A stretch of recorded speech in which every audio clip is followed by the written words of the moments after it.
rámci Rolex Cupu jezdí plachetnice, které jsou právě rozděleny do jednotlivých lodních tříd podle parametrů, velikosti, váhy plachetnice a dalších. Toto už by měly být plachetnice lodní třídy IRC a ORC. Vidíme plachetnici, jak točí na té prvé boji. Celé startovní pole ještě stále u sebe.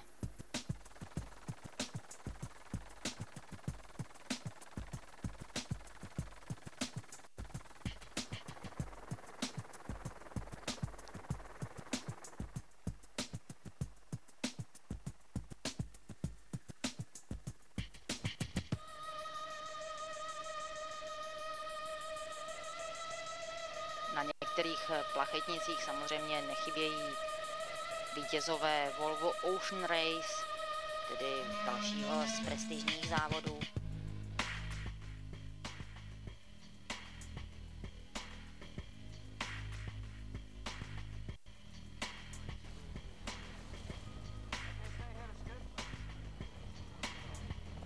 Stuart Valentine je jedním z nich na pozici taktika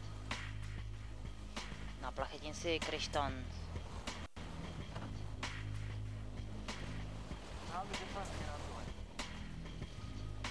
Do pořadí kromě plachetnice Jetto promlouvali také Novozélanďané a také plachetnice Shockwave, která patřila k nejrychlejším lodím v celé flotile.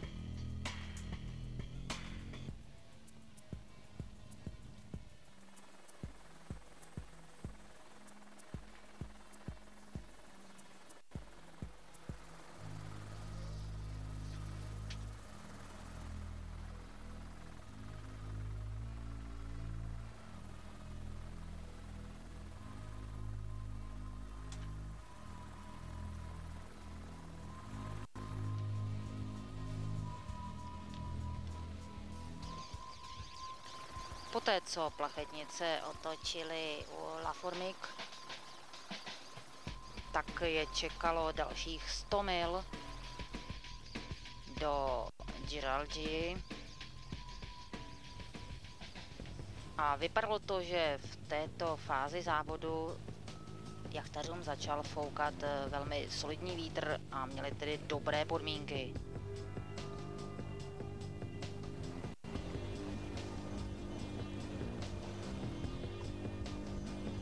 Mezi startovním polem nebo mezi flotile nechyběly Display, Imagine a další plachetnice ze Španělska, z Německa. V odpoledních hodinách začal vítr utichat. Igor Simčič z Essimit Europe 2 nebo Alfa Romeo. To byly plachetnice, které se ukazovaly na špičce startovního pole. Pronásledovány byly plachetnicemi Shockwave, Container a Allegre.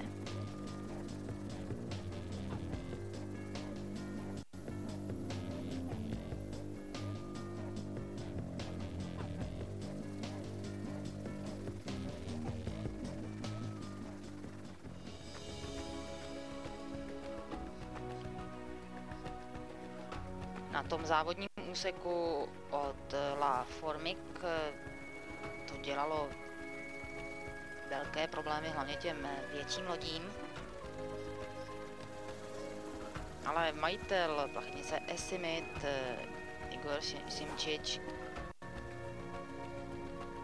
byl zatím spokojený s vývojem závodu.